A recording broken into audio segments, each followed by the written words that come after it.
Rohit office से आया तो देखा कि मम्मी पापा और सोनी उदास बैठे हुए थे और टीना दीवान पर सोई हुई थी।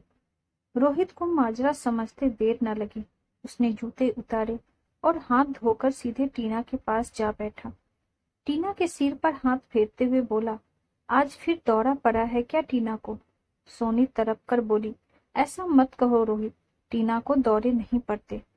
बस मेरी बच्ची बहुत कष्ट में है और हम समझ नहीं पा रहे हैं कि उसे क्या तकलीफ है। रोहित फिर भी चुप ही रहा और टीना को स्नेह से सहलाता रहा। टीना रोहित और सोनी की 5 वर्षीय बेटी, घर भर की दुलारी। परिवार में 2 पीढ़ियों के बाद किसी कन्या रत्न के रूप में टीना का जन्म लिया तो सबकी खुशी का ठिकाना न रहा। नक्षत्रों की तरह चमकीली आंखें देखकर रोहित की मम्मी ने नाम रखा निहारिका और प्यार से सब बिटिया को टीना पुकारने लगे। लेकिन 2 साल से रोहित का परिवार टीना को लेकर बेहद परेशान है। बड़े प्यार, दुलार और नाजों से टीना का पालन हो रहा था।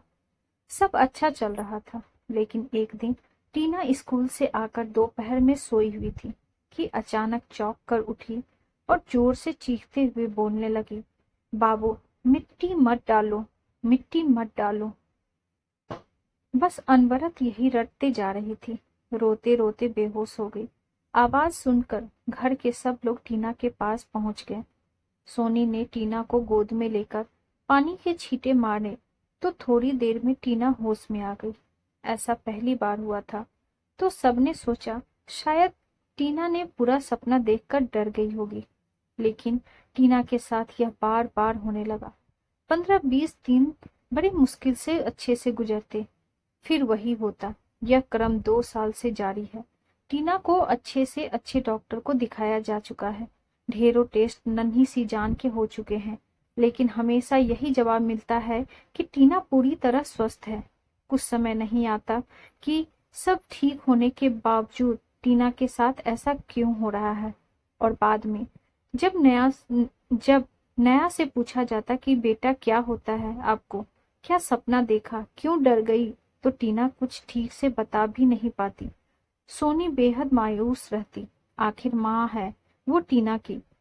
रोहित समझता कि हो सकता है उन पढ़ने पर सब ठीक हो जाएगा, तो सोनी चिंतित स्वर में कहती, हाँ, लेकिन अगर ना हुई ठीक तो हमारी बच्ची तो क्या होगा रोहित?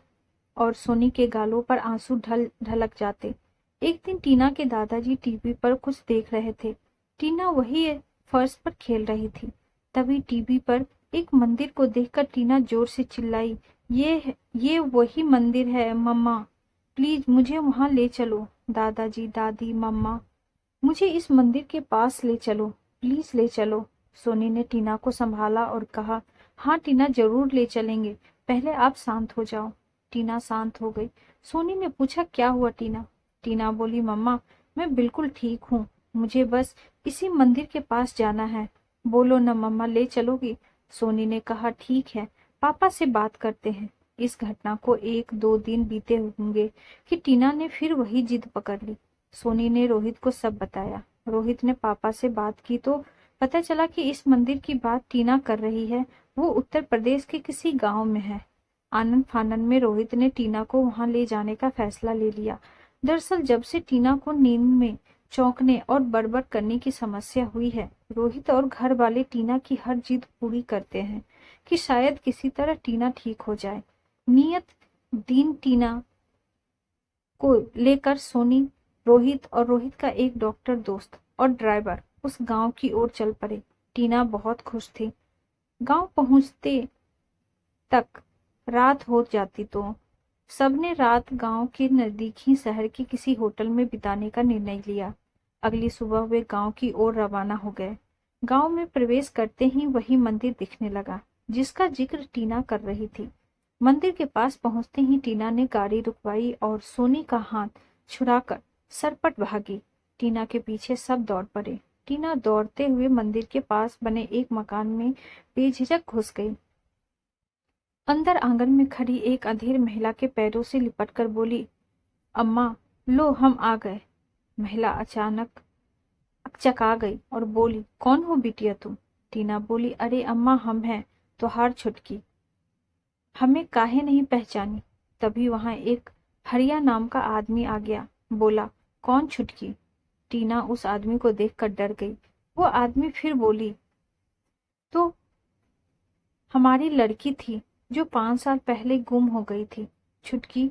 अब टीना बोल पड़ी, नहीं अम्मा, हम गुम नहीं हुए थे। हमें तो बाबू ने गड्ढे में गिरा दिया था और ऊपर से मिट्टी डाल दी थी। इतना सुनते ही वह आदमी भड़कने लगा, लेकिन वह महिला टीना को प्यार करते हुए रोने लगी। वह महिला टीना को गोद में लेकर बैठ गई और रोते हुए बोली, हम जानत रहे हमार छुटकी गुमी ना होगी, ओखर साथ कुछू अनर्थ भया हुई। तभी हरिया गुस्से में भरा गमले की मुद्रा में दौड़ा तो उसे पुलिस के सिपाही ने पीछे से पकड़ लिया। मामला नाजुक देख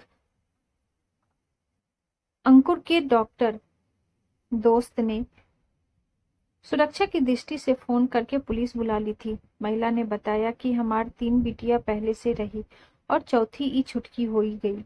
ई छुटकी से हमार मर्द नफरत करत रहा, कभू आंख भर नहीं देखा, और जब छुटकी अचानक लापता हो गई तभी हम समझ गए रहे कछु गलत हो ही गवा।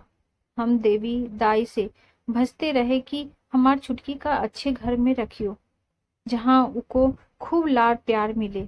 जय हो देवी मैया, तुम हमार बिनती सुन ली। टीना के बताने पर मंदिर के पास पुलिस ने खुदाई करवाई तो वहां एक लोहे का कड़ा और एक जोड़ी घुंघरू वाली पायल निकली, जिन्हें उस अधेड़ महिला ने पहचान कर कहा कि हमार छुटकी की है। सोनी, रोहित और सभी हतप्रभ खड़े चुपचाप सारा घटनाक्रम देख रहे थे, लेकिन टीना किसी जिम्मेदार बड़े की तरह सब बता रही थी और निर्देश दे रही थी।